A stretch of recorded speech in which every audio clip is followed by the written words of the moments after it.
Good morning and welcome into week 3. We are in for a real treat today. Usually, we're the one getting the gifts, but today I get the gift because I get to go with my good friend, Jake. Jake, happy birthday and happy first day of fall to you. Thank you, Jeff. Thank you. I couldn't think of a better way to spend my birthday than here with you and all the great folks tuning in, getting their lineup set for week 3 here. That's my birthday wish for all of you, to perfectly set your lineups and them still find a way for you to get the W as well. You're just a giver. Just a giver, Jake. I And love right it. I away, love it. Chris says, happy birthday, Jake. Thank you, Chris. Hopefully the Texans deliver a W for my birthday gift. That's the big one. A 3-0 start goes a long way. It helps too when the rest of the AFC South is like, we don't like to win either, right? So I'll take that too. For sure. And they do have a matchup where they could get a win. Our boys in the NFC Central could definitely use a win from them today to keep the Vikings from going 3-0 as well. So NFC Central, look at this throwback guy over here. yeah. What is this Tampa Bay Buccaneer matchup coming up next week? Yep. So Chris says, happy first day. Let's get it. Let's do it.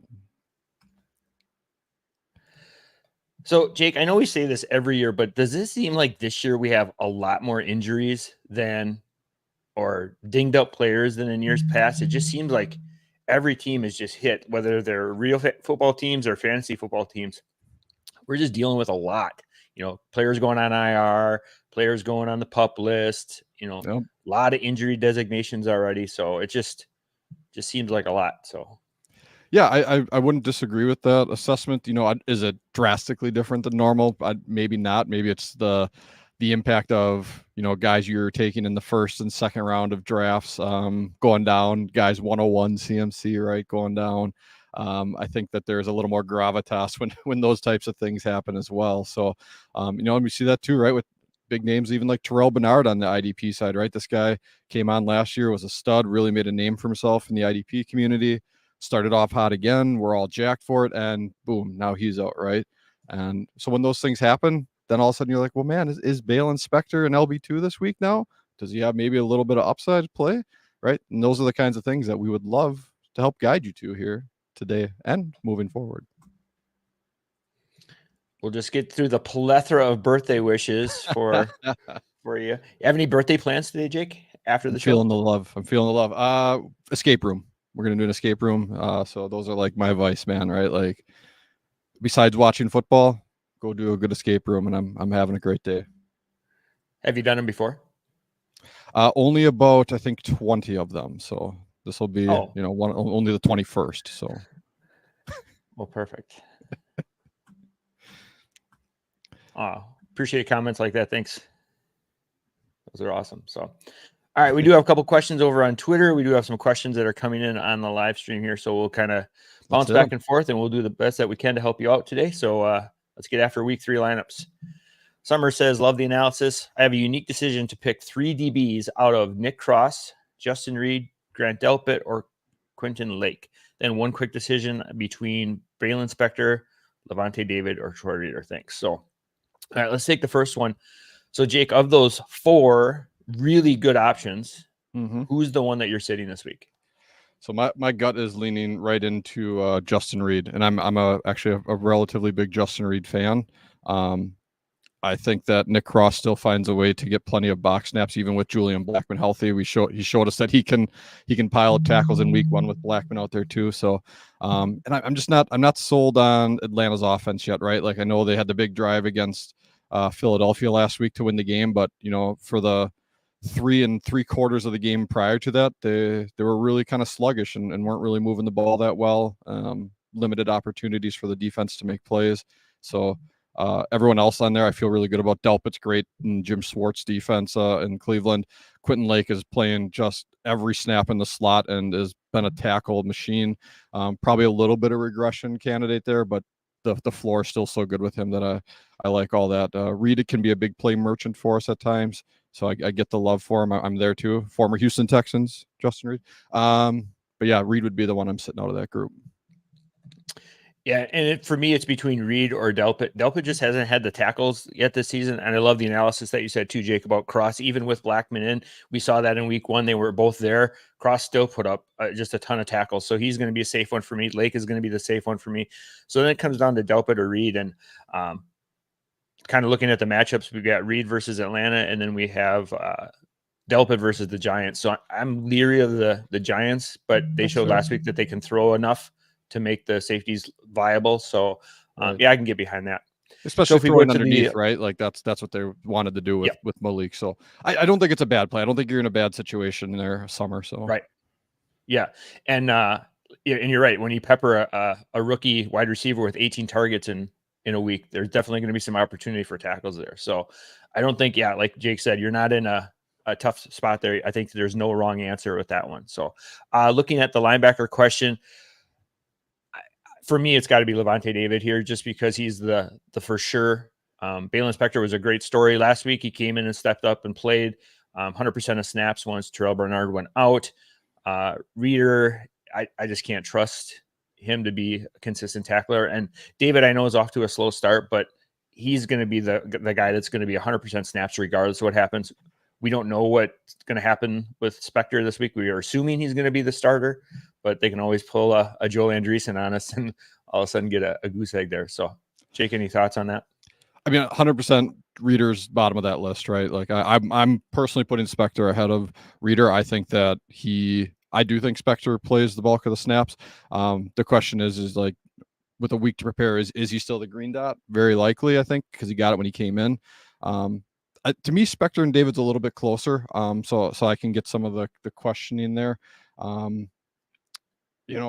think I lean David slightly just because of, like you said, what we know. The big thing I'm trying to understand out here is I don't understand what kind of opportunity Spector's had in the pass rush. So that's the one thing I kind of want to understand. But I'll figure that out quick. Otherwise, I'm leaning David ever so slightly here. Does the matchup concern you at all? Like David playing Denver, and then we've got Balen Spector going up against on Monday night against Jacksonville. Like, is there anything? I mean, I know that Jan Macri does all of the stuff with the matchups and things like that, but it's so early in the season. One game could totally skew that because Green Bay, looking at it right now, they're like the best matchup for linebackers, but they did run the ball 51 times last week, with right. Malik Willis. So, and again, we've got that matchup today. So Tennessee linebackers are looking really, really spicy today too, because that same thing, the game plan figures to be the same. Green Bay is going to run the ball a ton. And so those Tennessee Titans linebackers are going to be, great targets this week. So, Yep. No, you're right. And I'm looking at this. Levante David's got 11 pass rush opportunities to Balen Spector's 1. Again, I know Spector was only got like 3/4 of a game to his name, but that's still a big enough difference where David's clearly got the upside, I think, built in as well. So perfect. So can't go wrong with the defensive backs. Probably going to sit Reed and probably going to play Levante David there. Thanks, Summer, for the question. Boy Rogaroo, happy birthday, Jake. Summer getting in there. So Dragonheart, I didn't see a question prior to that. I think he's just agreeing. You're saying he likes answering the question. Yes. Okay, yeah. Scott's asking, need one Dobbins, Zamir White, Rashid White, standard league. Yep. Dobbins hand down. Carries. Even if Zamir White and the Raiders control that game and he gets 20-25 touches, I'll take Dobbins 14 opportunities to Zamir White's 25 opportunities with his efficiency. And Rashad White's dealing with a groin injury. And Bucky Irvin's looked good. I mean, to me, that's hands down Dobbins.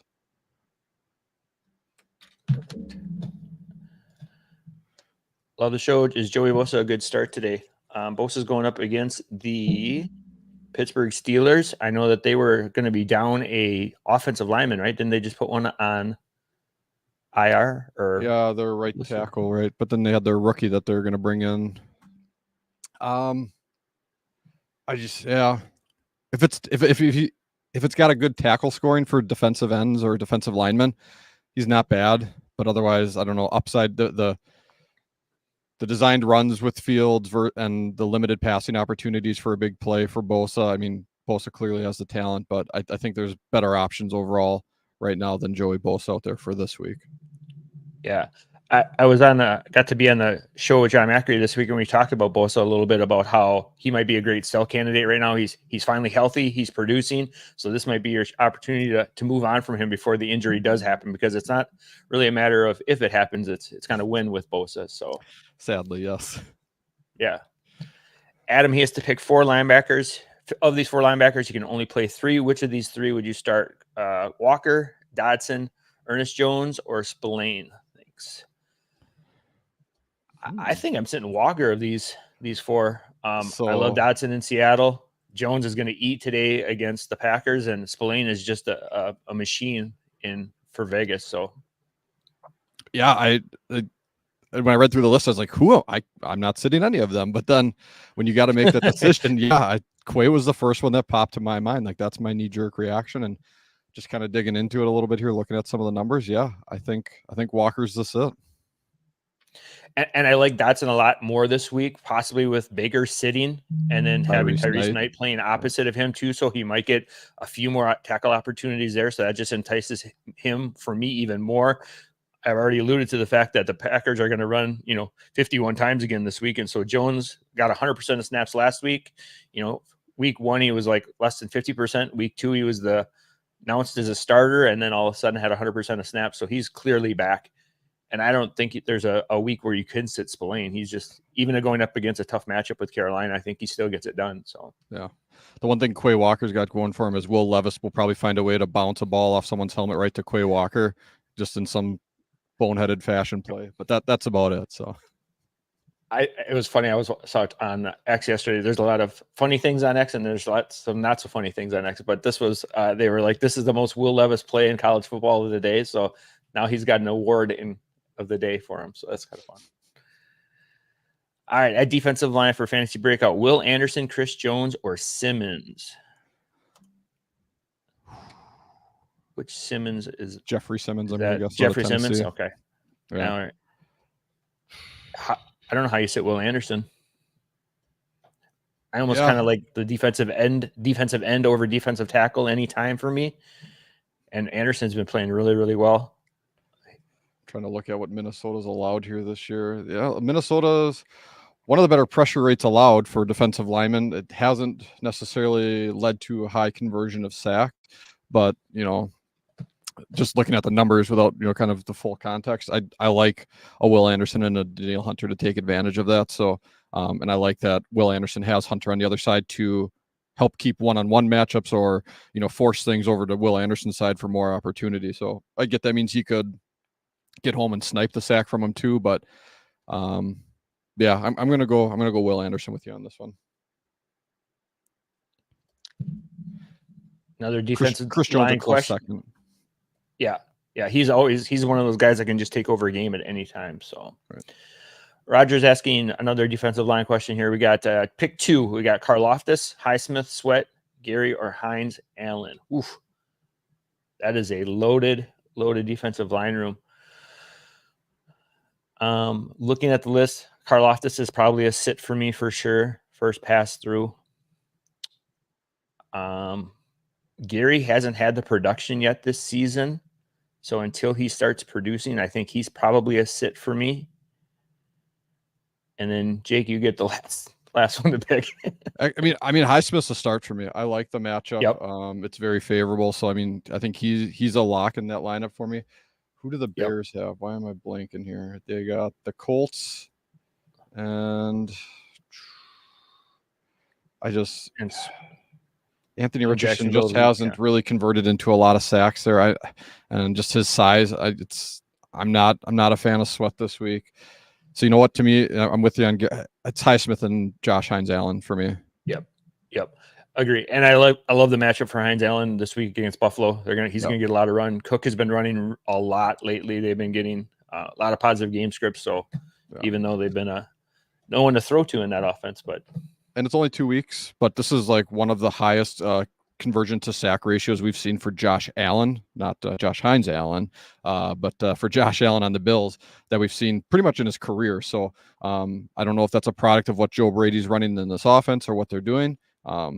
But I just like that for a playmaker like Hines Allen to capitalize on that. Yeah, good call on that one. Mr. Gainey wants to know, picking a linebacker question, 6 IDP and 1 and an LB. Who do you take from this list? Hicks, Jewel, Henley, Shire, Speed, Quay, Logan Wilson. 6 IDP and a linebacker. 1, 2, 3, 4, 5, 6, 7. So we're basically sitting 1, right? Oh, he says, who do I take for the last 2? So I think he's saying he's got the other ones figured out. He needs just 6 linebacker spot or 6 IDP spots. Okay. And I think he just needs 2 from this list, is what I'm hearing. Okay. To me, Aziz and Speed stand out right away. Like those are the 2 that that I like. I love that they realized, hey, pressure is the way to disrupt Caleb Williams, and they were just blitzing the crap out of Aziz Al-Shire last week. He didn't get suspended for punching someone in the face on the sideline, which is a really stupid thing to do, FYI, for those who didn't know. And Speed's just been a tackle freak and efficiency monster. So, sometimes you just got to lean into that. Obviously it's a regression candidate, but when outliers exist and they keep outlying, lean into it. So, for me, it's those 2. I mean, Henley, I haven't seen enough of him, and the fact that they were looking to rotate to start with. Logan's had a great start to the year. We talked about Quay earlier. I don't know. Aziz and Speed pretty quick for me for my 2. Agree. The only I was kind of thinking Henley possibly with Colson out this week. He's probably going to get a little closer to 100% snaps. But I still, like you said, I think the Aziz has been playing lights out. And like you said, last week he was basically a stand-up defensive tackle last week. He was standing right over the center, just like living in that bull rushing every single time. Yeah. And then Speed has been just hot lately. So I can't see, trying not to get too cute here with that. So definitely Aziz and Speed here for me. So I get it though. A lot of good names are on that list. Yep. Yeah. Yep. Rogu knows if Minnesota goes to a dime, is Cashman still a good play? I think he's a smash play every single week. And with Pace out this week, I think he's probably top 12. Yeah. LB1 for sure this week. Yeah. Yep. Hey, what's up, guys? I started to vie. What do you think about Jonah Ellis as a DL start?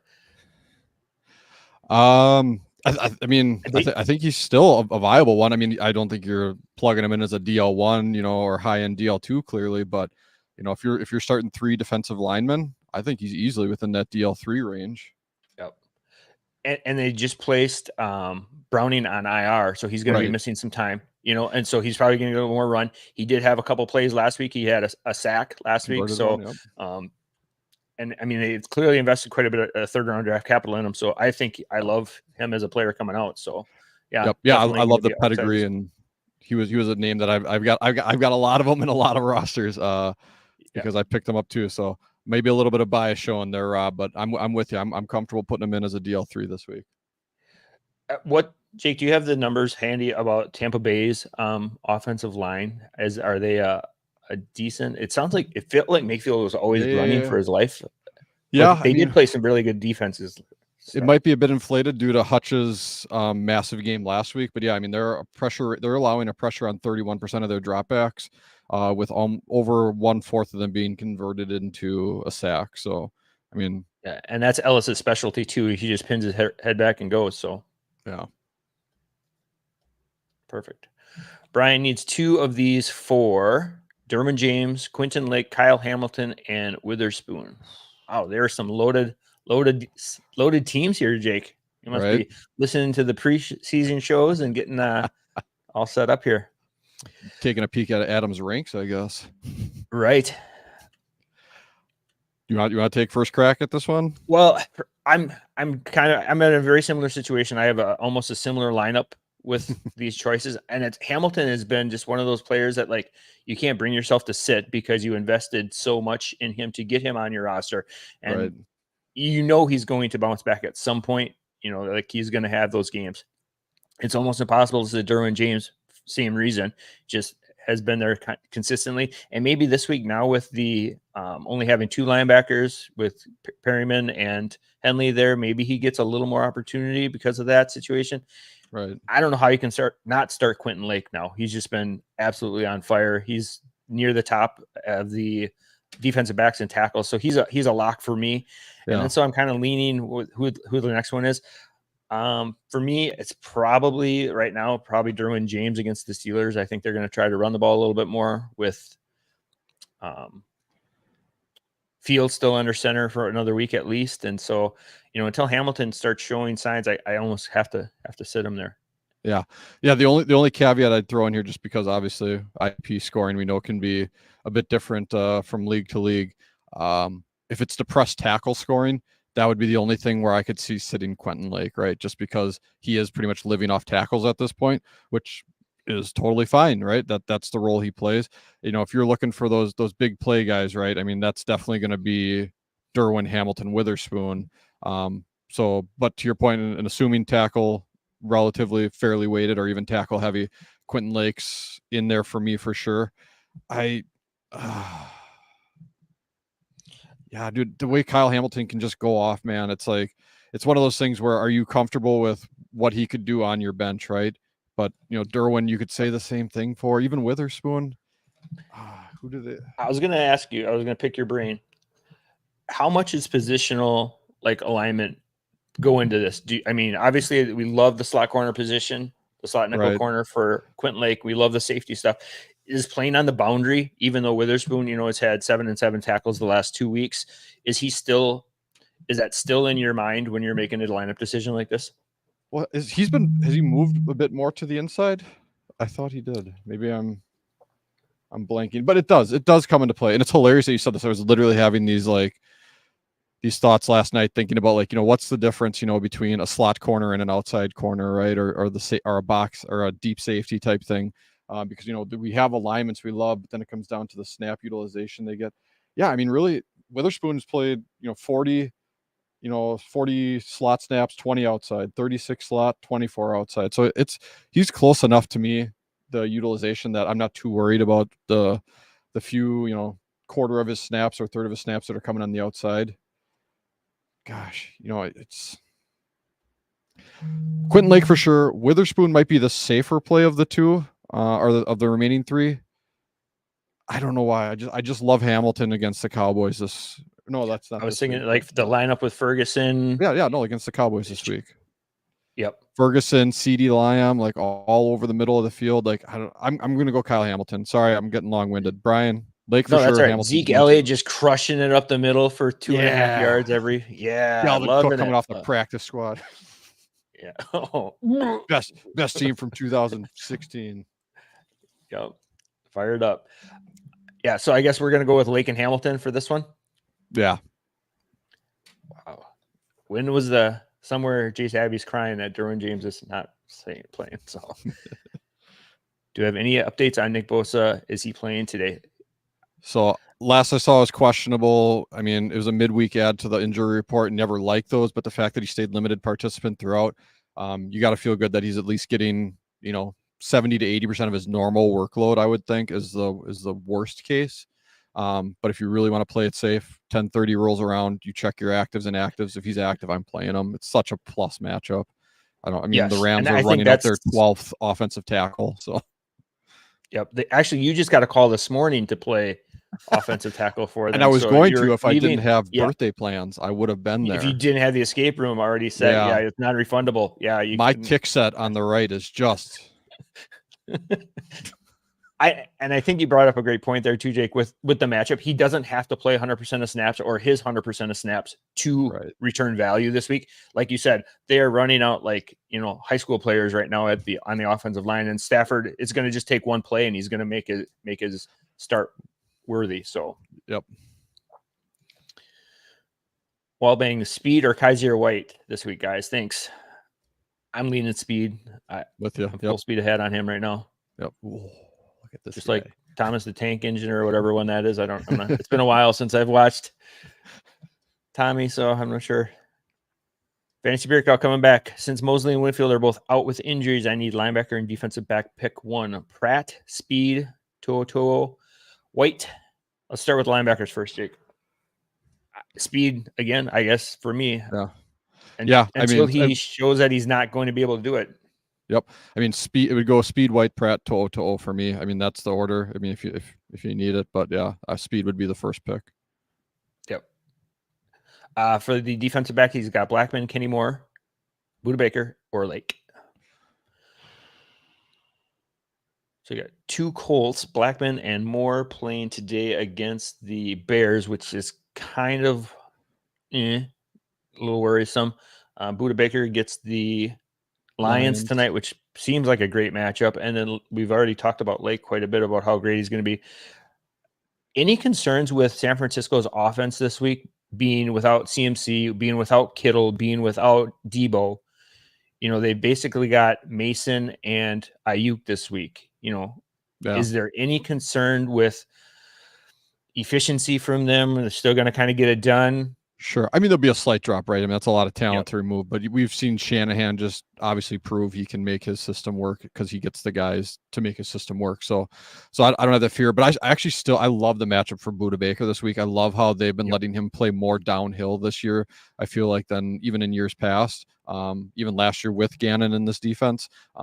So to me, it's actually, I like Buda Baker slightly ahead of Lake. It's definitely close for me between those two. Huge Blackman fan. Love Gus Bradley's, cover 3 box safety look, what Moore's done in the slot, all great players. But to me, it's Buda, Lake pretty easily as the 1-2, and then Blackman, Moore kind of 3-4. Yep. That's exactly how I see it too. Perfect. Thanks, Fantasy Breakout.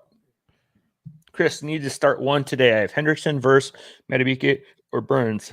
Got the okay. He is playing today. I think this is a slam dunk for Hendrickson. He's just got a great matchup this week. Yep. I don't even if Burns didn't have the designation, the way he's playing, Verse has been playing fantastic as a rookie so far. But I still think Hendrickson is probably still, Mike Woolard has him as his defensive tackle or defensive end 1 this week. So I think he's a clear play here. I completely forgot about that, but yeah, I mean, right. It's the matchup. So plus Hendrickson's had a good start to the year. Right. So I'm all in. Contract year. He's playing for it. So. Yep. Rob's back with another question. He goes, pick 2, Pitts, Akers, Dalton. I'm assuming that's Andy Dalton. Skylar Thompson. Oh, flex. Okay, I'm a super flex. All right. I pick 2. That's tough. To me, honestly, it's between Cam Akers and Andy Dalton. That's my honest opinion. We saw Andy Dalton come in last year off the bench and throw for 302. Pick 2. Oh, pick 2. Well, there you go. Dalton and Akers. Then I mean that's So I especially Skylar super Thompson. Flex, I can't get behind him or Nix, not yet. So, unless they were in a big plus matchup either, like playing, I don't know, the Panthers. Unless he gets traded at halftime. Right. How bad will it be for Bryce Young if Andy Dalton comes out this week and maybe carries this team to a victory or at least the offense game at least. Yeah. I don't think the question is if. I think it's when. Bryce Young looked broken to me. I've had a lot of Deontay Johnson shares this year because I really believed in him, and I moved on quickly from them early this year because those first 2 games he looked bad. Very, very bad.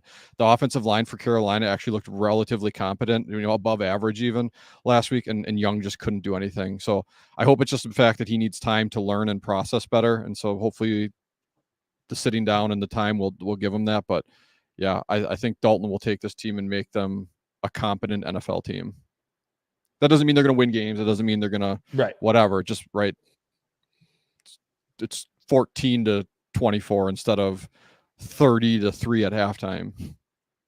Just so he doesn't do enough to ruin their first overall pick. That's all that matters. That's how they kind of got in this situation in the first place, isn't it? Yeah. So Robert's got a couple of questions here. I got a question about a couple deep sleepers at defensive line, and then he follows up with any questions at defensive back. So the word deep is very Are we going gross deep, or are we like 3-4 linemen? Should we circle? Let Robert, if you're hearing us, why don't you let us know? Like, are you talking like 3rd defensive lineman, 6th defensive lineman? Like, give us kind of a little more context, and we'll dive into that, and then maybe we'll circle back to that one. Yeah.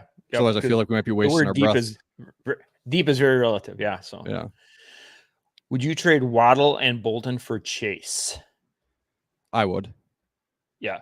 And you're a big Chase guy. I'm a huge Chase fan, right? So that's probably some biases, but I mean, Tua said he's coming back, but it's at least 4 weeks. Waddle is probably going to be trash for those. Bolton is probably name value at this point. He's still a solid, 3-down linebacker, but he's yet to show us that he's going to deliver high level value. So you're probably capitalizing on name, and Waddle will, when Tua returns, will have some value again and be a strong candidate, but I don't think they have wide receiver 1 upside or, LB1 overall upside like Chase can deliver at wide receiver, I think. And I know this kind of goes into the philosophy of trading and everything like that about valuing IDP, but I've really kind of been in this mindset the last season or two about, treating IDP assets more as like a redraft, and just you can find that next guy. You can keep finding those pieces. And so a trade like this, if you can upgrade from a Waddle to a Chase for a Bolton, I think that's kind of I don't want to say no brainer, but it just feels like a very solid play. Like you're getting a weekly winner in Chase. Like he can single-handedly win you weeks, right? And I don't know if you can say that for Waddle this season or going forward. He's had his flash games, but consistently hasn't been there. Tyreek Hill is going to cap him every time. Right. So the caveat's got to be Hill's got to be out, and then they're not going to Achane and most. You know what I mean? Like there's so many ifs to get to Waddle being that. Whereas where Chase feels like he's already at that spot. Yep, agree, 100%. Rogeru Blackman or McDuffie? Blackman. I mean, Blackman's full go. It's Blackman. McDuffie's not getting the same run out of the slot. He's splitting a lot of it with Chamari Conner now, so it's the IDP value is limited for that. So McDuffie's a great player. I was all in on him last year and was a great breakout in IDP regards. But this year it's going to be a little down. Yep, especially with Snead gone, having to go out and play that role for him. So Rick wants to know defensive back question. Start best 4 to start. My 3 are Hooker, Love, Cross. Last spot is between Reed, Holland, Stevenson, Holland, and Witherspoon. Is there 2 Hollands or? I'm guessing that's a double typo. I can't think of anyone else besides Javon. Jake Holland. That's a great question. Yep. Stevenson's been playing really well. He has. For me, it's between Witherspoon and Reed. Holland just has not been producing for me. No. Either Holland. The one we know and the one we have no idea. Yeah, right, to me, this is Witherspoon. I just like I like his matchup overall better than I like Reed's matchup this week. So I'm gonna lean into Witherspoon on this one. Any worry on snap count for Overshown this week versus the Ravens? Reddit was base defense last week, might be more base this week. Defensive line eligible, playing him over Zaire Collins and Zach Allen. I need to see more with this linebacker, the second linebacker in Dallas, before I trust them. Same. Week 1, it was Overshown. Week 2, it was Clark. I don't know what there is. And coach speak early in the season is so tough to navigate. The only linebacker there I'm really trusting is Kendrick. So for me personally, I'm pivoting to a safer, more consistent option. I don't know if Collins or Allen are a safer option. Zach Allen's probably got the more favorable matchup. Right. Yep. Yeah, I would probably lean Zach Allen there. Yeah. Yeah, that would be me too. And for the reasons you said, I'm exactly on board with that. The biggest thing for me too is this is Mike Zimmer, right? We haven't seen Mike Zimmer call and lead a defense for several years. We don't know, are his tendencies exactly the same? Has he changed based on this? So because of that, and it's a small 2-game sample, and we've seen such drastically different usage. Yeah, I'm shying away from that. You can lean into it to try and pick up those pieces, the Overshowns and whoever else, right? Like and Damone Clark, right? And it's like, okay, who's going to be the guy? And you can hold them. So when it does hit your way, then you got the value. But I don't have the stones to put them in my lineup this week. So yeah, good question. Yep. So Gini was talking about his question earlier about the picking 2 or so. Follow up there. Thanks for that. I thought it was about my birthday. It's always about you, Jake. It's always about you. Darren wants to know, picking 3, Josie Jewell, TJ Edwards, Diablo, or Shair. Well, Diablo's out, so that makes that one really easy. So maybe he wants to really flex on his opponent and be like, I can beat you starting a 0 spot. I can beat you with 2.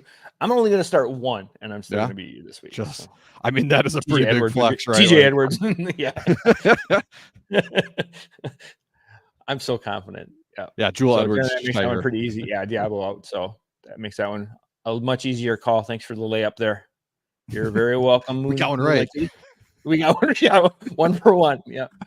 Where's fantasy receipts now? All right. Andrew's coming back. Overshown, Highsmith, Hines Allen, Zach Allen, Xavier Collins, Brian Burns, not Lemon, Hines Allen, and a tackle and assist heavy league versus the Bills. You need to pick 3 of these. So this might be a follow-up to his flex question with Overshown. We've already confessed our love today for Highsmith. We've already confessed our love for the Hines Allen matchup. I'm okay with that. Yeah. So we're looking at 1 more of these. It's essentially what Zach Allen, Collins, or Zach Allen or Brian Burns. So we both know, right, that we like Zach Allen over Xavier Collins. So it's Allen or Burns. Tackle and assist heavy league. Sorry, I'm just looking something up here quick. If you can take a stab at it if you want. My gut's saying Burns, but the stats probably might lean the opposite way with Allen. Both are getting a lot of run, playing a full complement of snaps. Yep. You know what? Now that I think about it, with Burns with the injury designation today, I'm going to lean the safe side. I'm going to go Allen. I don't want to have any questions there. So I'm going to go Hines Allen, Highsmith, and Zach Allen for me. Right. Yeah, I mean, the tackle floor is slightly better for Burns so far to this point. I don't know. I know you say tackle heavy. I don't know if sacks are greatly depressed too, but I mean, you're looking at 13 pressures by Zach Allen so far this year to Burns's 3. Like, to me, I'm leaning into Zach Allen, I think, at this point. Yeah. He might not have the same floor, but it's a good matchup against Tampa Bay, I think. So Andrew's got another one here quick. Henley may be 100% snaps. Yes, he probably will be very close. I forgot about the Colson injury last week, so that's a great call out. Yep, for sure. BK Broiler, do we ride with Cameron Curl another week or throw a claim in for one of Drew Evans or Honey Badger? Curl isn't playing terrible. It's the problem is that we're expecting a lot more, and I think that for me personally too, that when Ernest Jones left, I was like, oh, this is Curl season. Just he's going to be that guy, but he's just playing so deep on like 60 or 70% of the snaps. And, Quentin Lake has obviously come in and done Quentin Lake things. He had 5 tackles week 1. He had 8 tackles in week 2. I'm still riding with Curl. I think he's still an elite option. He has a great matchup versus San Francisco. I think they're going to be, like Jake, you alluded to earlier, still efficient, still going to be getting a lot of first downs and being on the field. And that's what we want. And I can see this game being over by halftime. So it's probably going to be a lot of like running out the clock, a lot of opportunities for Curl. Yep. Yeah. And I mean, we're not seeing the same utilization we did last year, right? I mean, he was essentially a 3rd linebacker for the Commanders, but he's still tied for 18th right now in total box snaps out of all safeties. And I'm looking at this, there's 4 guys ahead of him that all played already this week. So, I mean, really, that you knock those guys out that got an extra game, you're saying he's 14th in the NFL in snaps in the box for safety. So it's not like he's getting terrible utilization. It's just, it's not the same that we come to know and love. So instead of being a top 6 defensive back, he's now at, top 12, top 15. So I think at that point, do you feel like Drew Phillips or Honey Badger can get ahead of him there? I love Drew Phillips this week. I do think it's a good matchup for him. I actually picked him up and threw him in my lineup over a CJ Gardner-Johnson. Honey Badger feels a little too big play dependent for me still at this point. But in a matchup that's going to be a shootout against the Cowboys, no, not the Cowboys, Eagles this week. It's possible. So I think Curl's the safest play. If you're like, I need to inject some volatility into my lineup with some really high upside, I could see going with Honey Badger then. Yep. And that was you mean Phillips? Or Phillips, sorry. Yeah. And that's what I was going to follow up, Jake, too, with you is like, so can your lineup decision be based on your opponent, your matchup this week? Do I just need safe points? Go with Curl. If I need to hit a home run, like to win, it's only week 3, so we can't overreact too much. But if you're looking at like, I just need safe points this week, curl might be the option. And if you need a home run, like you need to like add that volatility, like Jake said, throw in Drew Phillips. So thanks for the question, BK. I'm hungry for some reason. Hey, you set that lineup your way. Yeah. Oh, we're going to be getting some money from Burger King now. Send me a coupon for a Whopper. Yeah. You get a free Frosty or whatever they get. Oh, that's Wendy's. It's Wendy's. Come on, Jeff. Wendy's. Come on. Sorry. Let's get back on the track here. Spartacus wants to know, morning, gentlemen. I have Roquan, but the gift curse of having him takes away the plain juicy matchups.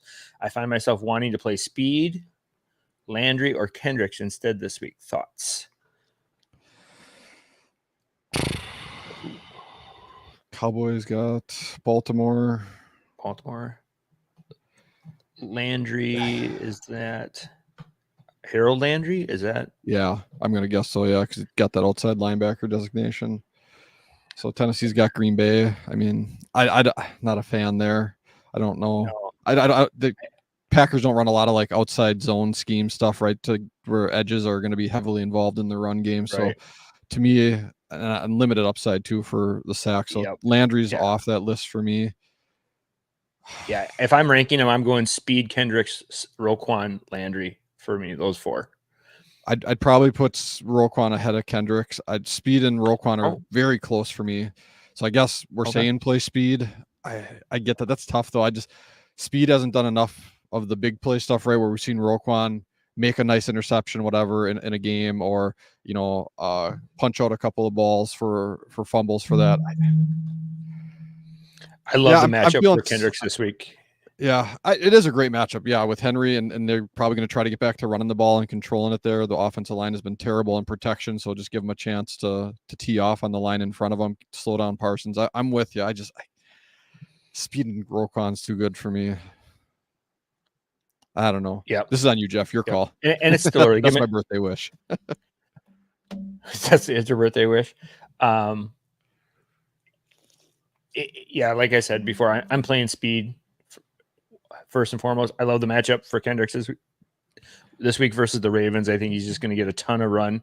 I don't think that there's anything more there. So, yeah, Landry is, I think, too cute over Roquan. So, all right. Thanks, Spartacus, for the question. Steven wants to know, debating on 1 wide receiver, 2 flex spots, full PPR.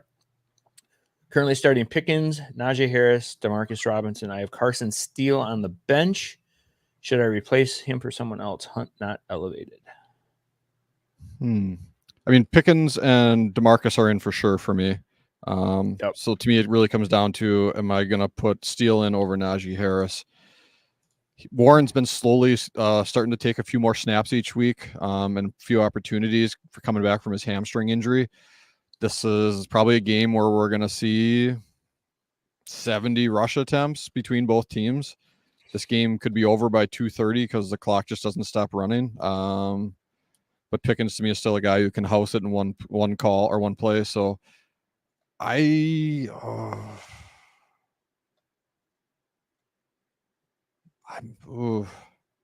think he's leave. I think you leave it. I can't take. I've heard that Carson Steele is going to be the guy, but I just can't bring myself to. I like that they've already been using Steele before the Pacheco injury, right? So they clearly have the trust in him. I think you got it right with Pickens, Harris, Robinson. Yep. All right. DJ Jordy wants to know, starting 3, Ajish, Cashman, Quay, Caden Ellis, and Simpson. Aziz Cashman, I think we both would agree, are locked in. For sure. Yep. I really like Caden Ellis. They got the Chiefs, yeah. Overs, yeah. Baltimore's got Dallas, though, too. Simpson's, yeah. So Simpson's like an interesting. He didn't play a full complement of snaps in week 1, but he was 100%, I think, in week 2. Or like 98 or something, like pretty much 100%. Yeah. I was a big Ellis fan last year. They really started using him, especially to spy on Hurts and stuff and get after the quarterback a bit more, which is what I was hoping they would do with Ellis last year. So with Mahomes, I could see them doing that again. So, you know what? I'm gonna go Caden Ellis here. Yep. Yep. Those are my three. So perfect. Thanks, DJ Jordy. Best of luck to you in week 3. Summer is coming back with another one. I have another tough spot. Oh, picking one. Ernest Jones, Speed, or Cashman. That is tough. That is tough. You really could put him in a hat and draw out. I don't think there's a wrong answer here. I'm leaning Ernest Jones. I'm really high on this matchup this week with the Packers running the ball. Yeah. You know, they ran 51 times last week. Both Franklin and Speed last week had great numbers against the Packers. So I'm expecting Jones and Kenneth Murray to have great weeks this week. So I'm leaning Ernest Jones in this one. Yeah, and Cashman maybe gets a little bit depressed because the Texans don't have Joe Mixon this week, so maybe they try to lean into the pass a little bit more against them. Maybe use some of that quick passing as an extension of the running game. That's a little bit of speculation. So I think Jones has probably got the safest upside. But yeah, again, not a bad bunch to be picking from here. Good roster build. That's a great looking group right there. Yeah. Thanks for the question, Summer. Chris is back. Need to flex. Cam Akers sold the farm to get Marvin Harrison for Dynasty. Oh, Flex Myers. Oh, Jacoby Myers? Jacoby Myers or Cam Akers? That's Cam Akers for me. I think that even I just talked about the Texans might not run as much. They're still going to use the run. Yep. Cam Akers even showed when in the couple runs he got against the Bears, he showed he had a little bit of pop. So maybe that fades in a game where all of a sudden he's got to take 20 carries versus, 5. But Jacoby Myers seems completely absent in that offense. So I'd rather take the upside of Cam Akers falling into the end zone, getting a carry inside the 5. Yep. And that was a great move last week when you sold the farm to get Marvin Harrison, especially. Right. Maybe after week 1, you're a little nervous, but definitely feeling better about it in week 2. Andrea has a question. 1 defensive lineman, Montez Sweat, Van Ginkel, Chris Jones, Gernard, or Madubuike? Stat-wise, you look at this and say Van Ginkel. Yep. But as a play,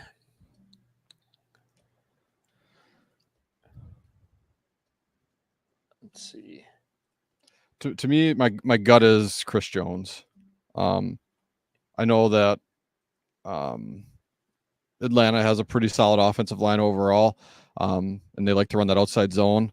But Kirk Cousins is showing us clearly that he's willing to do those play actions and stuff and get on the outside, but he's still got very, very limited, if no mobility in the pocket whatsoever. Yep. And the way Chris Jones can just win up front automatically. I don't see him. I don't see Cousins getting out of the way of that if he wins that. And so now you're talking about Chris Jones making his week 1 play just like that. So does that change, Jake? If let's say you needed a home run this week, who are you picking there? If you needed like a big upside play, who's your guy? God, it's hard, to be excited about Minnesota guys when they're playing Houston this week. Right. But Grenard's been a guy who can do that when he finds a way to win in a matchup. He capitalizes. He takes advantage of that efficiency and has huge weeks, right? So Van Ginkel, I know, has been a IDP show fan favorite as well. So I know he's already made right. He's already made 1 big splash play this year. So I guess maybe Grenard. I just don't love the Bears matchup this week. Grenard has really been a lot of pressures. He has like 12 pressures this season and only 1 sack. And then you look at Pat Jones, who's got 6 pressures and 5 sacks at something stupid like that. So Grenard's days are coming. So like I'm totally on board, and I was hoping that was the name you were going to mention. So safe play here is Chris Jones, Grenard if you need a home run for me. So I like it. Picking 2 Grenard here. And Van Ginkel have a terrible game though. Just for Jake's birthday. Need 2 of these defensive backs: Derwin James, Nick Cross, Blackman, Justin Reed, or Snead. I think Snead's an immediate pass, right? Just he hasn't done position.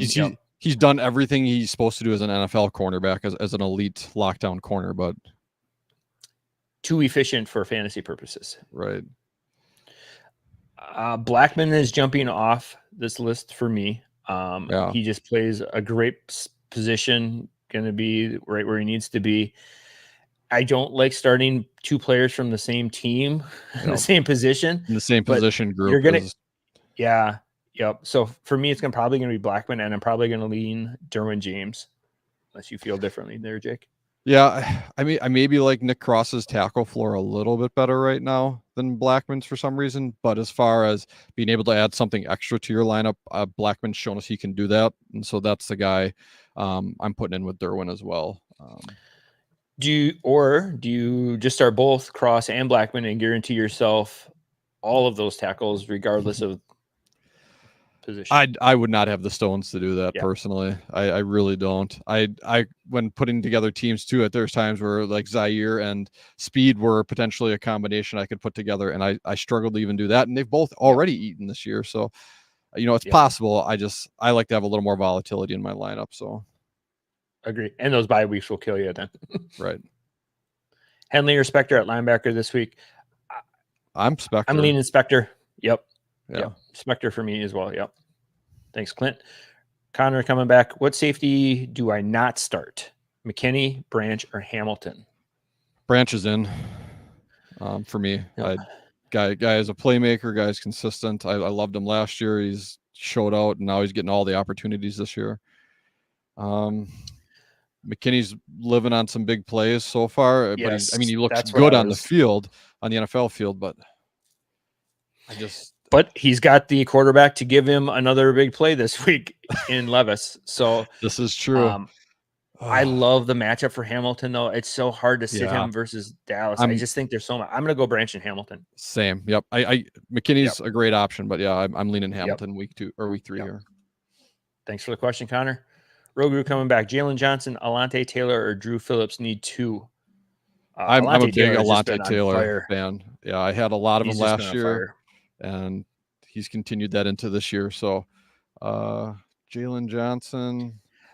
I don't love the passing offense of the Colts to give Johnson enough run here. I'm going to go Alante Taylor and Drew Phillips.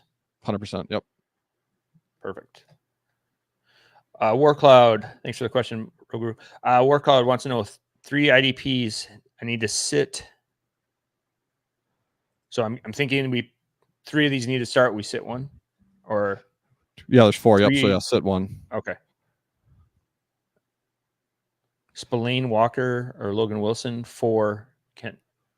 3 times IDPs. Maybe Trey Hendrickson. Yeah. Hendricks or Kendricks. Is that a typo? Eric Kendricks? And then the word 4 in there throws me out too. You're a teacher. Grade the sentence. I know. I was like, I need some more context clues to figure this out. Is there a picture that I can look? Could I go back and reread? Do I read ahead to find right? Answer? If I am ranking these 4, I'm going Spillane 1. Yep. Probably Logan Wilson 2. Yep. Walker 3, and then if it is Hendrickson, the defensive end for the Bengals, I'm going him 4th just because position. So Warcloud, if you have a little more clarity on that question, we could definitely touch back on there. But if I'm ranking them, Eric Kendricks for some reason, where would that land? Is he? I have Hendrick. He would be ahead of Quay Walker. Yes. Is he ahead of Logan Wilson? I think they're a 2A and a 2B for me. Okay. Yeah. Nope, I'm with you too. Cincinnati gets Commanders, which isn't a great matchup. I don't really like that one too much. I would probably go. Jaden Daniels, I think, keeps drives alive with his legs, right? Which still gives enough value for the defense. For Logan Wilson, maybe not as much for Hendrickson. Right. If it's Kendricks. Yeah, I think they're probably close at a 2A and a 2B, but Spillane's clearly the winner there for me. The leader, yep. Which 3 linebackers should I start? Olakun, Franklin, Cashman, Dodson, or David Long? So a Cashman's locked in there for me. David Long, I love what he's done so far, but he is talk about efficiency. His tackle percentage is close to 20% so far.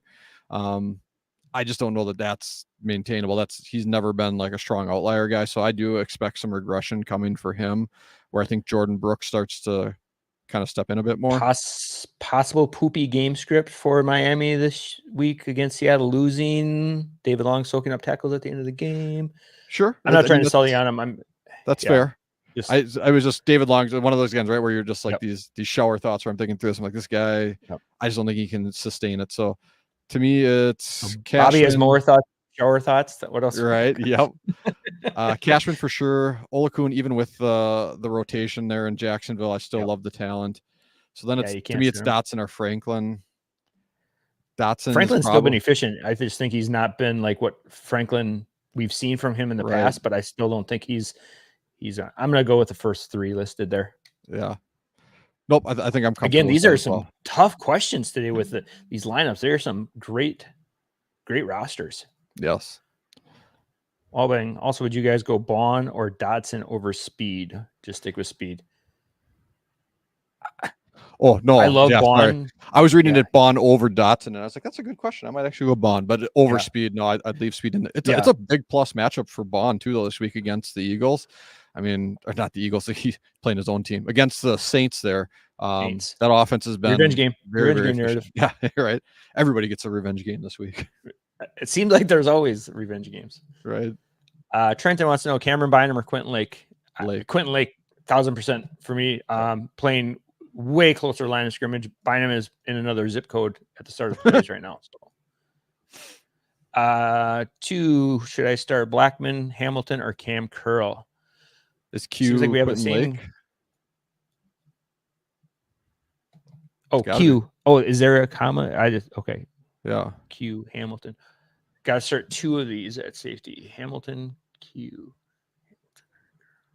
If that's Q for Quentin Lake, I mean, again, we've talked about it all day, all morning here, right? Like everyone's like, is this real? It seems like, which I get. It wasn't a big name. I mean, it was if you were queued into the IDP show, right? Quentin Lake got plenty of talk this year. It is because the next question is he clarified it with Lake. Yeah. Okay. To me, it's Lake, and I'm actually Lake and Curl. I think this week for me, unless you're looking for that big play upside, then I would say Hamilton would be the guy I'd start there. I love reason to go. Oh, but then you're starting 2. You're starting 2 from the Rams. That's just where I was going. I was going to go Lake and Hamilton just to get some diversity in my lineup. Yeah, I could see that. I'm comfortable with that. Okay. Our Gardeck, the Barbarian question. So is that a fluke or a possible stash? Definitely a stash. I know in some leagues he's got defensive line eligibility. I know on Sleeper he does not yet, but that, if that changes, he's definitely going to be a cheat code. He's such a volatile linebacker to start every week, but if he ever gets that defensive line eligibility, like that's wheels up. So stash him if you can. Yeah, definitely not a fluke. I mean, the big boom of last week was influenced by the Rams unhealthy line, but yeah, we've seen him do this before. So good question, Rick. Got to play 2. Derwin, Blankenship, or Hamilton? Right. I mean, name recognition is Derwin Hamilton, but again, that Eagles secondary is so porous. It's such a plus matchup in terms of that Saints team. I like Hamilton better than Derwin this week, so Hamilton's in for me. And I'm going to go Blankenship and Hamilton. I am not a fan of that. I feel gross saying that. James But it is. It's weird. Yep. Sometimes the right answer is not always the popular one, Jake. So that's right. That's right. Frosty wants to know, would you start in a tackle-heavy league between Eric Kendricks, Blake Cashman, Shaq Thompson, Tremaine Edmonds, or JOK? Who would you start? So these we're picking one. Cashman? It's Cashman. Thompson and Edmonds aren't in consideration for me. Kendricks has got such a good matchup. I love JOK this year with the utilization he's getting. I mean, Cashman's the answer, but I'm going to go Cashman, JOK, Kendricks would be for me. I got JOK a little bit ahead of I think what you do, but yeah, Cashman's the answer for just the first one. Need to drop one. Christian Watson or McConkey? I'm assuming redraft. McConkey's probably the one that, you could end up still getting back in your lineup Yep. later, because it's going to, 1 week's going to be Quentin Johnston. The next week's going to be, McConkey. Then the next one's going to be Josh Palmer. You could say the same thing about Green Bay, but Watson's just shown that he can be a magnet for the ball in the red zone or for big plays. So I like that better than McConkey. Perfect. Robert Halloway comes back with his question. He's asking about the start 3 D linemen, start 3 or 4 defensive back, and he's saying really, really deep. So Jake, kind of coming back, who do you have as just some super way down on the list defensive lineman for you? So we're looking in that DL 4 or 5 range, maybe even deeper. Yep. Well, you talked about Patrick Jones for the Vikings. People might be onto him just because of performance, right? He's already notched 2 multiple sack games, but he's probably one that's out there. Darrell Taylor, Zadarius Smith, or maybe a couple other names that pop off to me, where Zadarius Smith is just someone who's always put up good pressure numbers consistently. The sacks kind of come and go, but I like him just overall in terms of his production. Derek Barnes, if he's got defensive lineman eligibility, maybe with Anzalone out this week, he gets a little more run. Gervin Dexter, maybe I think. Yeah, I think so. Yeah, Gervin Dexter's for the Bears. A couple sacks back-to-back weeks might be an option for you. Does a Joe Shrinka, is he deep enough? I don't know how that's going to look. Mike Dana kind of plays. Yeah. So those on the defensive backside, there's just so many. It's so deep with a lot of teams running 4 and even 5 defensive backs every week that it's, especially when you throw in all of the defensive backs and the corners and stuff like that too. It's just Drew Phillips. I don't know. Right. Yeah. Drew Phillips is one who maybe just might be lesser known through the start of this year. Antonio right. Johnson for the Jaguars. Yep. DJ Reed is coming back this week for the Jets. Or I guess he already played. That doesn't help you out any. So yeah. Cameron Britt Taylor. There's just a lot of fun names. So Robert, happy to follow up if you want to hit me up on Twitter and send me some screenshots of your waiver wire. I'd be more than happy to take a look at that. So yeah, rookie Tyke Smith with from the Bucks with Winfield out right now might be more of a short-term option. Yep. Jaquan McMillan for the Broncos, their slot corner. He's getting a lot of run in the slot and showed some flashes last year, but his snaps are definitely limited though. So it really limits his overall upside. So, but yeah, like Jeff said, hit us up maybe after. Yep. Andrea wants to know 3 linebacker 3 spot: Wagner, Kendricks, Logan Wilson, Ernest Jones, Zach Bond, or Demario Davis. So I don't know if this is picking one of those for your 3rd linebacker spot or picking 3 linebackers, but we'll give you our top 3 here. Yep. I'm going to go Ernest Jones is my number 1. Probably going to go Zach Bond is probably my number 2 this week. And then I have to have Wagner in my lineups wherever I have him. He's just, even though he's lost a step, he's just so good at diagnosing plays. He's going to be at the right place at the right time. He's had 2 great games to start the season off. He gets the Bengals, who is not a great matchup right now because they don't really have a running game, but I still think he finds a way to get it done. Yeah, I'm with you with Ernest Jones. Bond's actually 3 for me, so I'm with you on that though in terms of top 3. I'd like Kendricks at number 2 for me. So Wagner would be 4th, so he's right there. I'm with you in that regard. But yeah, week 3 here, it's Jones, Kendricks, Bond for me. Wagner close 4, Wilson, Demario. Yep. And now that you say that with the matchup with Kendricks, that's a slam dunk over Wagner's matchup. So good luck to you. Andrea, Quay Walker, Chauvoise Dennis. So Chauvoise is a great story. The snaps are improving, but it's still not to the point where I would be putting him over a 3-down linebacker like Quay Walker. It's close. It's getting there, which is sad for Quay, but Quay's still the play this week. And my Brit shares. Let's not talk about that right now. They're Pacific. All right, start 1. Branch, Lake, James. Branch for me. Lake for me. Yeah, Branch for you? Yeah, I like, I mean, right. I've been espousing the love for Lake, but to me, it's Branch. I'm a big Branch believer. I'm going up against him in my main league too this week, so don't like that. But you know what, guy can ball out, and I like. Let's just, if Lake maybe has a better floor, right? I would definitely concede There you that. go. Okay. But I love Branch's upside. I think blows Lakes out of the water. And it is fun with Arizona to see the resurgence there. So like their offense is definitely clicking. Connor out of the backfield. They've got McBride catching the ball over the middle at the tight end position, and they've got two viable options at wide receiver now. So yeah, I can get behind that. So you're very welcome, Connor. Thank you for the questions today. With Tua hurt, which QB should I pick from the waiver wire? Cousins, Darnold, Goff, or Daniels? It's Daniels for me with the rushing upside. Yeah.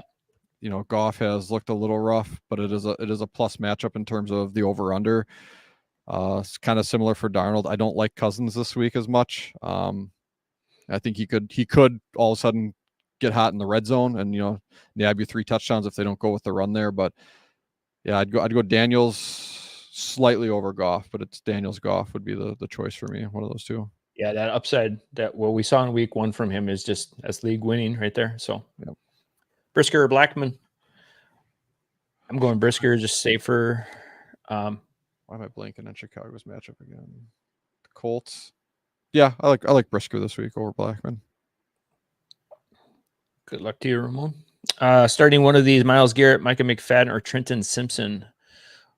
These are always tough when you don't have like the scoring, just because if there's a bonus for defensive line or whatever like that. But or if it's big play, right? Like 1 sack can make a week for Garrett. Yep. I'm a big Micah McFadden believer.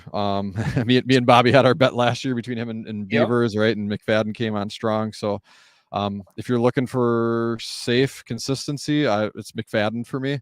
If you're looking for big play upside, it's Garrett. I mean, that's really the best way I can lay it out, I think. 100%. That's where I was going. Another split eligibility question here. Troy Anderson or Quentin Lake? Anderson this week gets a matchup versus the Chiefs, which is always kind of tough for linebackers in the past. Landman's out, right? So Anderson's a full-time guy nearly, but I think Lake's the right answer too, just against the team, against the Niners, right, where Rams could be punting a lot. And Lake could see 65, 70, 75 plus snaps all of a sudden, right? Yeah. As long as they don't bench their starters. So PPR need one running back. Pirine, Ty Chandler, Gus Edwards, Cam Akers. Cam Akers for me, 100%. Yeah, I think Cam Akers is the one you go if you're willing to make the roster move. If you're just really like, hey, I don't want to be dropping any of these guys, I think it's Chandler. I just think he's got the juice out of all those guys to actually, here's a run for 30 yards or a catch for 40 yards and a score, right? Like he's the one that's probably even Cam Akers in there. Chandler's got the best big play upside, but Akers is going to probably be your best safe volume play that could fall into the end zone for a touchdown in a solid week. Yeah, and he's looked pretty decent in his first couple of games back. I know he's coming back from that Achilles, or actually 2 Achilles. His second Achilles, right? Second, yeah. I appreciate you guys. Love the content, love the research, weekly updates. Oh, thank you very much for that. Appreciate that. That's why we do what we do. Love this. Yes, thank you, Andrew. Nick Cross still good play with Blackman back. I think so. He showed that even within, he's capable of doing great things. Even in week 1, they were both there and they both had great games. So I'm with you. Oh, Highsmith or Landry this week? Highsmith. I'm Team Highsmith. Yep. All right. Thanks, Reek. Good luck to you. Joe wants to know, think about Troy Anderson or Quentin Lake. Oh, Joe asked that earlier. Oh, I see. Yes, I see. Okay, yeah. I think he was just asking the chat here. The general pop. Yeah, we're going Quentin Lake here for Jake and I. So, and he's in on Highsmith with us. We're as smart as Joe. Yes. Yeah, we got the trio. We got the 3 best friends that anyone could ever have. Cashman Speed, Shaq Thompson. I don't know who H2O is. Is that Dodson or Kendricks? Just traded away Kaiser White, Kenneth Walker, and Pearsall for JT and Bucky Irvin. I own White and Dynasty, so I need to fill linebacker. If I am ranking those 6, it's going to probably be Cashman and Speed are 1A and 1B for me. I don't think there's really a big preference there. Dodson would probably be my third choice. Even above Kendricks this week? Yes, I like Dodson long term. I don't know if he's looking for season long. Sure. I might just say in dynasty too. So yeah, good call. So that's what I was. Oh, sorry. Yep, that's a good point. If I'm ranking them this week, I'm going Cashman, Speed, Kendricks, Dodson. But yeah, I'm not a big Shaq Thompson fan, and I don't know who H2O is. I'm terrible with that kind of stuff. That's water. I'm trying to who's water, right? I don't. Right. I feel bad. I feel I should know. But yeah, I'm with you, Cashman, this week. I like Cashman, Speed, Kendricks. I like them all this week, really. So, but if I'm forcing to pick here, Cashman, and I love Cashman and Dotson for dynasty as well. And you kind of talked about this earlier. I don't know who was all here to hear it, right? But it's with linebackers, right? Let's not we like someone for dynasty in at the linebacker position. That doesn't mean they're locked in for the next 3 years. It means we love them this year. They got a strong chance to continue that value into next year, and beyond that, we'll see. Yep. Yeah, I think that taking the approach of doing the more redraft stuff than anything helps. So, Cashman, Speed, Bolton, or Pratt. I'm assuming picking one. We just talked about Cashman over Speed, didn't we? Right? Yeah. Yep. And it's clear those are the two. So if you got an affinity for Speed, I wouldn't be mad at you putting Speed ahead of Cashman. But yeah, I got both of those pretty easily ahead of Bolton and Pratt this week. Yep, 100%. Spartacus, thank you for checking in. Appreciate you. Cameron Bynum, Harrison Smith versus Houston, or Quentin Lake versus San Francisco. I'm going to pick Lake over the two guys in Minnesota every week. Bynum, it was great last season, but I think. Whoops, sorry. No, I was going to say, yeah, you're going on to the next one. I was going to say you got to pick two though, so you got it. Yep. Yeah, and then Bynum was playing so deep. Harrison Smith there, and then Quentin Lake for me. Looking at need to pick two: Brian Young, Thibodeau, Will Anderson. I'm Will Anderson and Brian Young here. I just can't get behind Thibodeau yet. Haven't seen it. The biggest thing for Thibs that. Sorry, go finish. Yeah, this will be the 3-sack week for Thibodeau for the season, and then he will just kind of disappear for the rest. So. The biggest thing that kills me is we saw Thibodeau get 90% snap share last season, and he did absolutely nothing with it, right? And I mean nothing in the sense relative to if you're getting that many snaps, your floor should look great. Your ability to even just cash in on just pure volume should look great. And when you put it in the context of that, he looked very meh to me last year, and I don't know that I've seen anything to make me get off of that take. So. Especially we were all excited too with Brian Burns coming into town. Dexter Lawrence is there. He's been getting a lot of just tough. Can you tell Schefter to leave you alone? This is our time. I keep hearing those buzzes over there. Yeah, he's asking a lot of questions on who to start this week. So, Jake, I know you got birthday plans here in about 7 minutes. You got to bust out. So let's try to go rapid fire here a little bit and try to get through as many of these questions. All right, let's do rapid fire round. So. Start 3: Bolton, Singleton, Bond, Kaiser White, or Spillane. Singleton, Bond, Spillane, Singleton, Bond. Yep. Perf. All right. Good luck, Workloud. Thanks for the questions today too.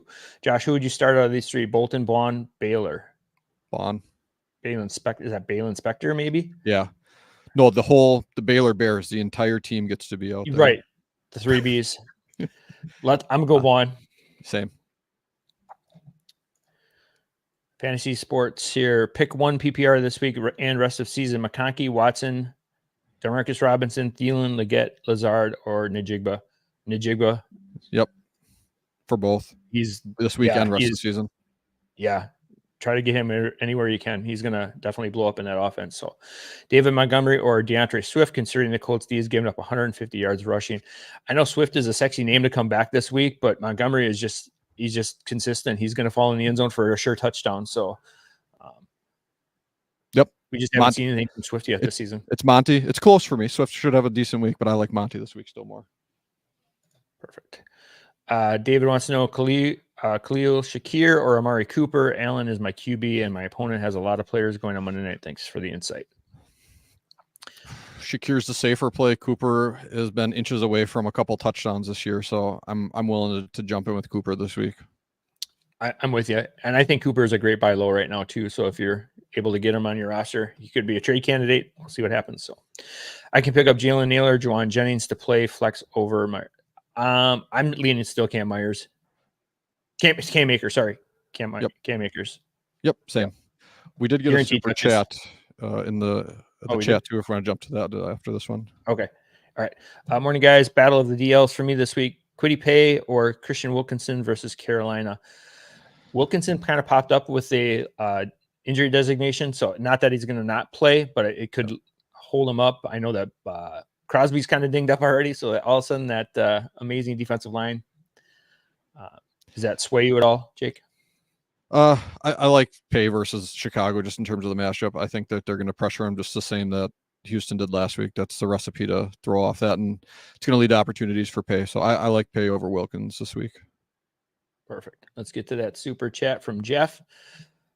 Good morning. Pick one. Ernest Jones, David Long, Zach Bond. Ernest Jones for me.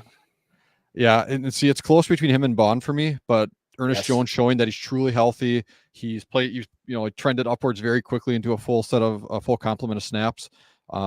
He edges out Bond for me even in a plus matchup, but Ernest Jones himself has a pretty decent matchup too. So I love the talent. I love the matchup. That's a Jones start this week for me. I love his name and I love the super chat. So I appreciate that. Thank you very much. Thank you, Jeff. Yes.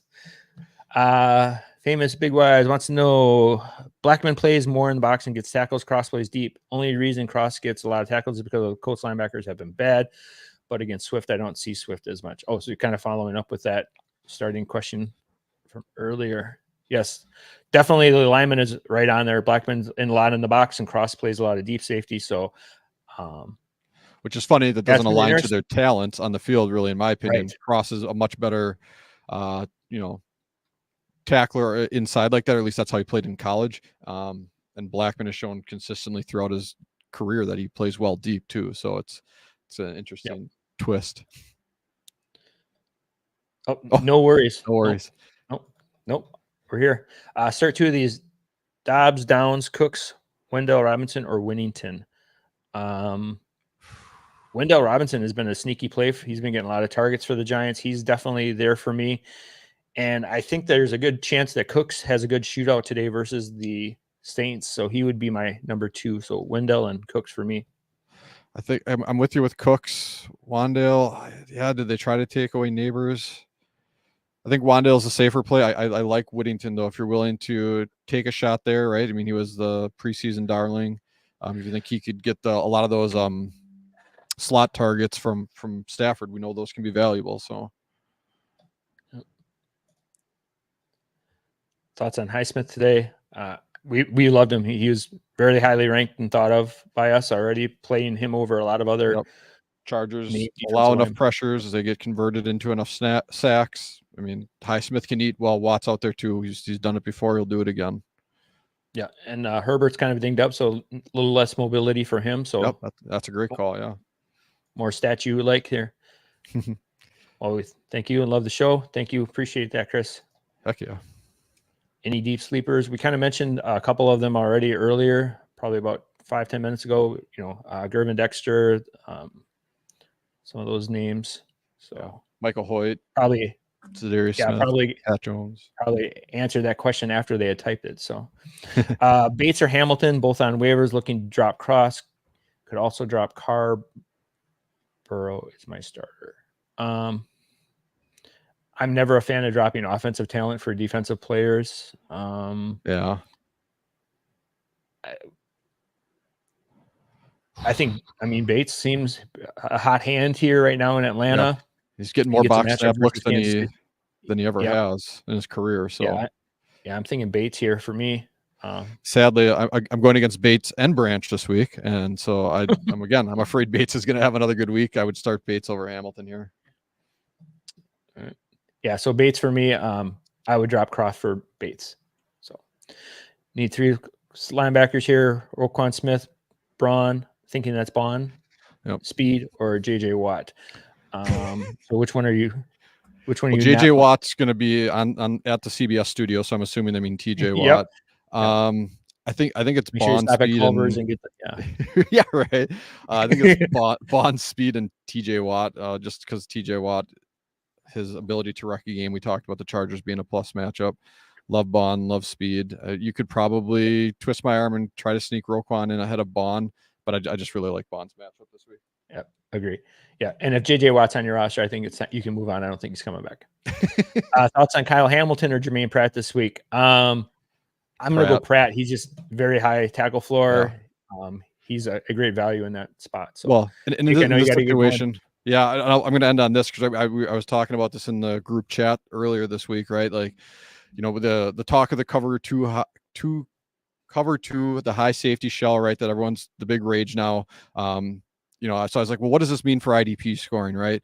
And I actually went through it. Tackles are actually down as a whole year over year for the first 2 weeks of the season, but there's one position that we're actually seeing tick upwards overall out of all the position groups, and that's our linebackers, right? So defensive linemen down across the board in terms of tackles, safeties, corners down, linebackers up. It's a small amount up, but when everyone else is dipping 5 to 10% and you're finding a way to go up 1 to 2%, to me, the trend is towards that group. So, I mean, you should always be starting linebackers, especially near 3 down linebackers over, defensive back options in regards to tackles. So just that was my chance to throw in my little research for the week here. So yeah, I do got to dip out, Jeff. So, thank you for everything here this week. Good luck, everyone. And yeah, you guys take them home, Jeff.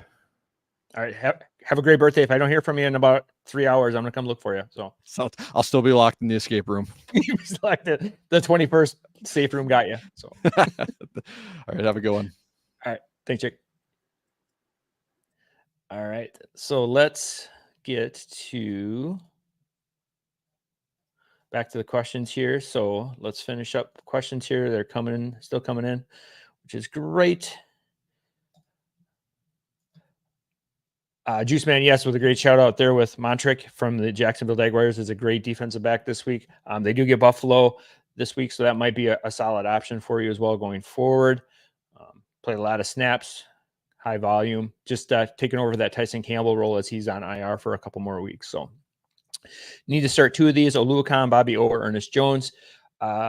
Exquisite. I'm going to lean Ernest Jones here for sure. We've talked about him a lot.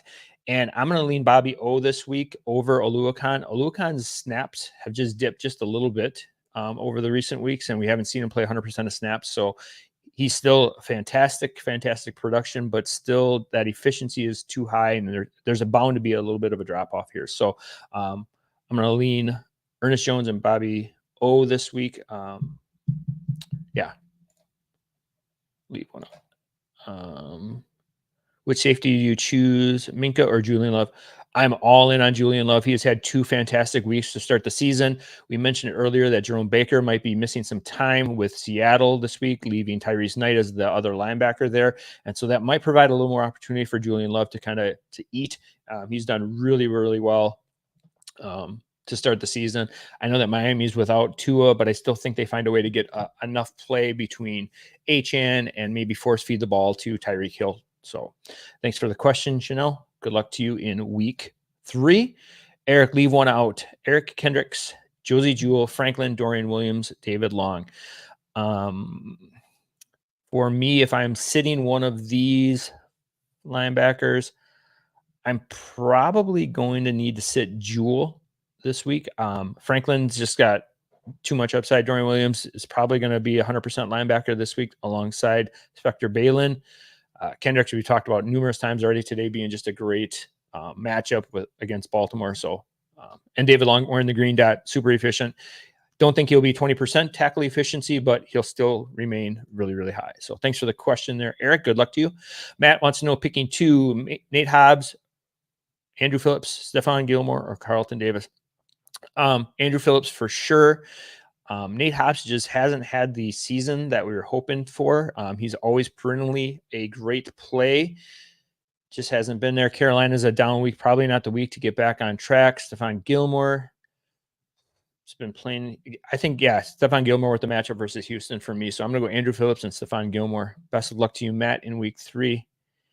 Keith wants to know Lake or Petrie. Lake, 100%. Petrie's great, but just not getting the snap alignment that we'd love to get. And Lake definitely is. So Hunter or Bosa. I don't surely sure, Gordon, which Bosa you're referring to, Nick or Joey. Nick and Danielle Hunter are probably closer for me than Joey and Danielle Hunter are. I'm going to go Danielle Hunter just because he's healthy over both of those two Bosa brothers. So Hunter for me in a great matchup this week versus the Vikings. Clint Jewell or Tua at linebacker.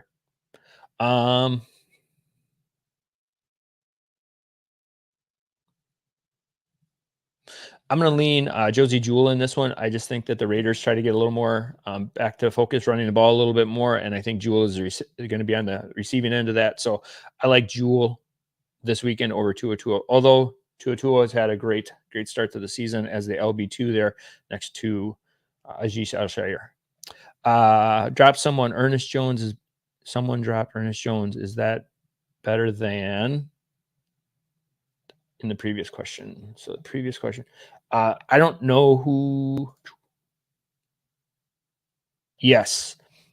Ernest Jones is going to be locked in as an LB1 the rest of the season. I don't see a possibility of him not returning value. So if there's any way I can get Ernest Jones on my roster, I'm definitely doing that. So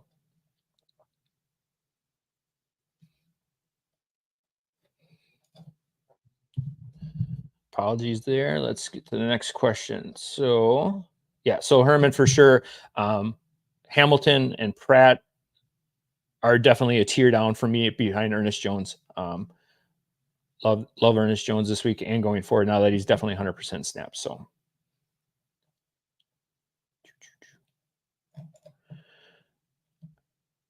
that's the H2O. There you go. Now that totally makes sense. I like that nickname too. Yes. Thank you, Ricardo, for helping us out. I'll definitely let Jake know once he gets out of the escape room that H2O is Henry 2020. So got it.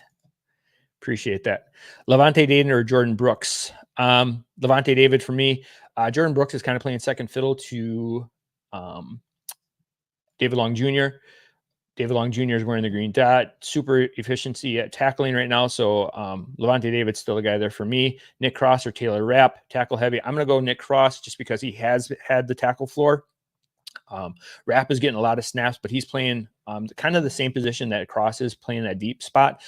But Cross has just shown the ability to, regardless of if Blackman's in or out, to get the tackle. So Levante David and Nick Cross for me.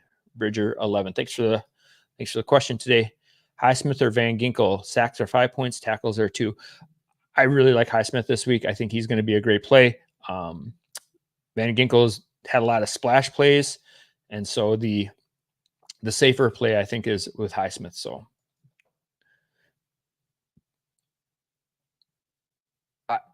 and Brayson has a great question here or comment too about Foye or Ernest Jones. I really like Ernest Jones going forward. I think he's 100% snaps going forward, no doubt about it. I don't think we can say that for Oluokun. I know that week 1 it was like really, really hot and humid, so people were speculating that Foye was just going to get in rotation. But then we saw the same thing happen in week 2, not playing near 100% of snaps. And I think Oluokun is a great sell high right now, just with the name recognition. He's still producing, so it's not like there's this huge drop off in production. But eventually that not playing every snap is going to catch up with him. So he's a great buy low. So if you can tier down Foye to like a Speed or a Singleton and pick up anything more, that would be a fantastic move. Great call there, Grayson. Granderson or Hubbard this week? I'm going Granderson. He's on a 2-week sack tear. I think they have a great matchup versus shootout game. Oh, yeah. They're playing the Eagles this week, so I think he gets enough done. So my Graham just sent me a trade, Bobby Wagner for Cross. How do I tell her no? Well, Chris, you have to kind of be nice because it is Graham. So I'm always going to be on the side of the linebacker here because just the defensive backs are so much more plentiful and more easily replaced. Send me a trade, Bobby Wagner for Chris. Yeah, I just gonna have to kind of let her know that the linebackers are a little more coveted and can't let go of Bobby Wags there. So hopefully she takes it well, Chris. All right, let's go to Panka J. So we got Quan Martin, Curl, Britt from Chin. I'm gonna go Cameron Curl over those three to replace Chin. Chin just hasn't had that spot yet for the Commanders that we were all kind of thinking about, hoping so.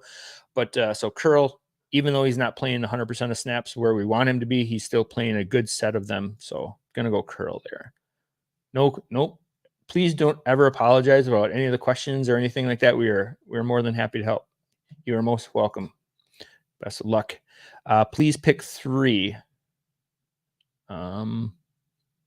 Shay, I only have 2 here, so if you want to follow back up with another comment there, I can help you out. I got Tranquil and Bond.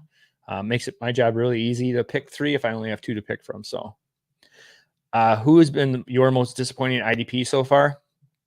Oh, got a couple names on the list. Obviously, Cameron Curl is a name that a lot of peeps were kind of in on just because of the bounce back, the getting back with Robert Quinn. Let's see. For me, probably most disappointing IDP. I don't know if there's like someone who is like standout disappointing for me. Jack Campbell has been a disappointment for me for last season, this season, just because he hasn't had a chance to kind of take over 100% of snaps. Taking him in the first round, no draft cap. The draft capital is there. Just I kind of was wishing to see a little more out of Campbell and stuff like that. So Bryce Huff is probably another name that comes to mind. He was a really, really heavily targeted player of mine there in the season, just because he's going into Vic Fangio defense. He was going to replace Hashan Reddick and things like that. So yeah, so probably for me, those 2 players. So good question. Good topic for another time. Need Cashman, Hicks, Nakobe Dean, Reeder, or Demario Davis. Need one of those. I'm Cashman. Cashman for me of those names. Hicks isn't playing 100%, kind of dinged up a little bit with a mysterious injury in the preseason. Nakobe Dean is just super inefficient. Reeder is a tough start. So Cashman there for me. So, we just kind of talked about this a little bit too. Minnesota Monster, is there any hope for actual points from Bryce Huff this week or in the near future? I can't believe I'm considering the newly signed Lawrence guy in Cincinnati over him in a deep 32 team. I think we have to hold for another week or 2 here. He just is too talented, and we saw too many great things with him in New York. He got tackles, he got sacks. He was very efficient with his time in New York. Maybe it's the change of scenery and stuff like that, but I just think the talent is there. So I'm going to give him another week or 2 before I kind of make a move like that. That is kind of a very tough thing to do in a very deep league there, Minnesota Monsters. So let's give our boy Bryce Huff another week or 2 here before we do anything like that. So hopefully he hits home here. Crosser Hamilton, tackle heavy scoring. Hamilton has killed me so far, and I trust even with Dallas. Can't even trust him with the Dallas matchup. The hard thing is Cross has been a tackle machine, regardless if Blackman's been in or not. So I'm riding the hot hand here, Brayson, and I'm gonna ride with you here. I'm gonna go Cross over Hamilton this week. I know the matchup is great for Hamilton this week versus Dallas, but Cross has just been too hot of a hand. So I'm gonna ride Cross. So best of luck to you. Appreciate it. No, thank you. Appreciate you stopping in, asking questions. Please pick 3. There we go. Okereke, Devin Lloyd, Bond, Tranquil, or Demario Davis. So I'm going to go Bond for sure, Okereke for sure, and Tranquil.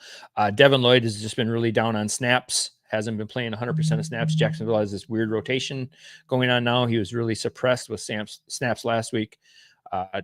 And then I just like the upside of Tranquil. He's just very efficient, gets the tackle jobs done. And so Bonnet, Okereke, and Tranquil for me. Thank you. Good luck, Shay. David wants to know, pick 4, Kyler Murray. Oh, Kenneth Murray, I'm guessing, at Green Bay. Speed, Reeder, Jewell, Pratt, leaning the first 4. I'm actually going to go Murray versus Green Bay. I love that matchup. We've talked about that already today. Speed for sure is in. Pratt for sure. I think Brian Robinson gets a lot of run there, and Pratt has just been a tackling machine this year. And then I'm going to go with Jewell actually over Reeder. Reeder is just not very flashy or anything like that. I think he just is. He's just a guy that just happens to be in a spot where he's going to get some run. I don't think he's had over 4 tackles in a game yet this season. Again, I know that the season is early, but if we just kind of quickly pull up Reeder here.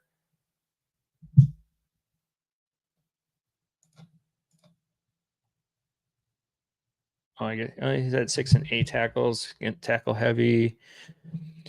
Jewell.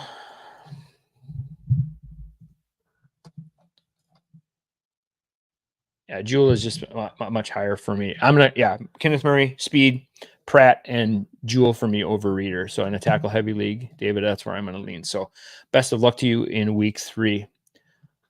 Another question. Should I roll with Anderson, Knight, Overshone as my IDP flex? Would you play one of the other 2 over Burns in that flex also? So,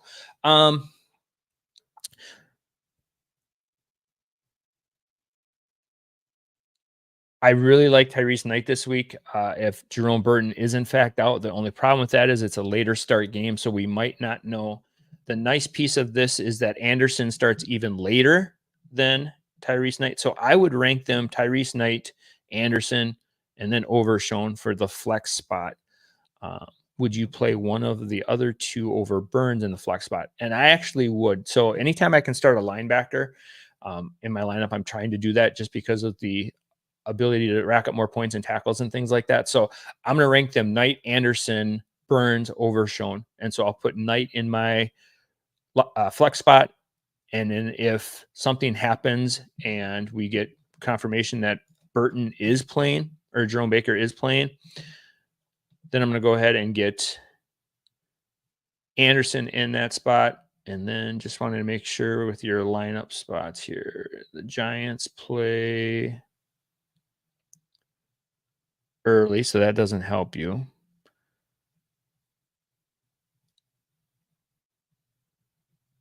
Dallas plays later. So, yeah, so let's go this route. Let's go Knight for sure. And if Knight doesn't play, then we put Anderson in your flex spot, and then Overshone can become your flex player. I know it's not the best situation. Hopefully, Jerome Baker was leaning on the side of not playing, had limited practice, and then was a no practice yesterday, so that's never a good sign. So I'm going to go Knight and then Anderson as my flex and my linebacker spot there. So sorry for the long-winded answer, Richard, but I just wanted to make sure that you had a player to cover in case of the late starts there. So that gets kind of tricky. Yep. They're bragging rights for the week. So definitely have to get the win there, Shake. So best of luck to you. Hopefully your husband doesn't listen to the show. Isaiah McDuffie or Troy Reeder in the third linebacker spot. McDuffie has been a great story. He was kind of rumored to be losing snaps to the rookie Adrian Cooper during week 2, but we didn't see that. Actually, McDuffie had a really good bounce back week for there. I'm actually going to lean McDuffie this week. Actually, no, let's go Troy Reeder as the third linebacker this week. I think the matchup against San Francisco, they're going to be running the ball a lot. Jordan Mason's going to be, 25 carries this week. So I think Jordan Reeder can soak up enough of those tackles. The Titans offense just isn't consistent enough for me to trust Isaiah McDuffie. So Troy Reeder there for me. Good luck, JJ. Tampa is taking over for Winfield. Yes, Drew Phillips versus the Browns. Minnesota, I'm going to actually lean Izzy in this week too, because he had a great week last week. We just see that safety position in Tampa, whether it's Winfield or whoever stepping in, is going to be a tackle monster. They're just kind of almost funnel the tackles that way. So I'm definitely going to lean that way. So let's go with him over Phillips, although he has a really great matchup as well. yeah, with Izzy having 10 tackles last week, I think we're definitely going to lean that way. So good call. Appreciate you. Thank you for the questions today. Antonio Johnson or Grant Delpit. Antonio Johnson plays on Monday night versus the Bills, which is typically a pretty decent spot for safety production. We got the Giants playing Delpit. Let's go Delpit. Let's not get too cute. Antonio Johnson had a great week too. He had like 13 combined tackles between tackles and assists. So yeah, let's go with Delpit this week. I know he hasn't had the locked in season that we're all hoping for yet, but I think those tackles are coming. So Gabe, playing in a vampire league, if I win, I can steal Bosa or Fred Warner from my opponent. Which one would you grab? Depending on your league or team makeup, Warner has just been having a phenomenal season. I don't think there's a way you could pass up on that production. He's been, especially with Dre Greenlaw being out, really playing really, really well.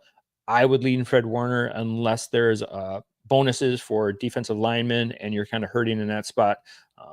Bosa is a great option there too, but it's going to be hard not to pass up on the LB1, not a LB1, but probably the LB1 this season. So Gabe, good luck to you. Hope you can get that win and get that vampire pick. So Antonio, thanks for all the questions all week, my friend.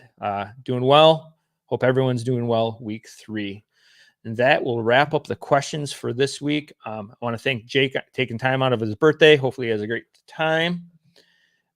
Gets out of the escape room. Offensive question, Purdy or Darnold? I'm thinking I'm leaning Darnold just because they're going to have to put up a lot of points to keep up with Houston. Houston's a great offense. I don't know that Purdy's going to have to do a lot this week against the Rams. So I'm going to lean Darnold this week just because of the possible game script.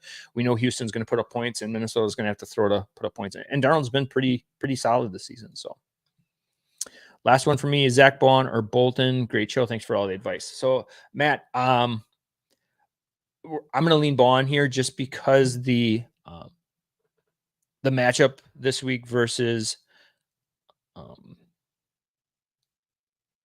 the Saints. I think the Saints have a great offense. I think that both teams are going to be putting up a lot of points. This is like the second highest point total in Vegas right now. So offenses are going to be showing out a lot of offensive snaps for both teams. And I don't know that Bolton is going to get the same amount of run versus the Falcons. Just a little bit different style offense and things like that. So yeah, I'm going to lean Baun this week. So best of luck to you, Matt. Thank you, Jake, Jeff. Appreciate the podcast. And thank you, Herman, once again for checking in. Appreciate the questions today. Colin asked Jelani Phillips or Boye Mafe. I'm going to have to lean Mafe here just because he's been on such a tear. Phillips is coming back from that Achilles. He looks really, really good, just isn't getting there yet, either with tackles or sacks.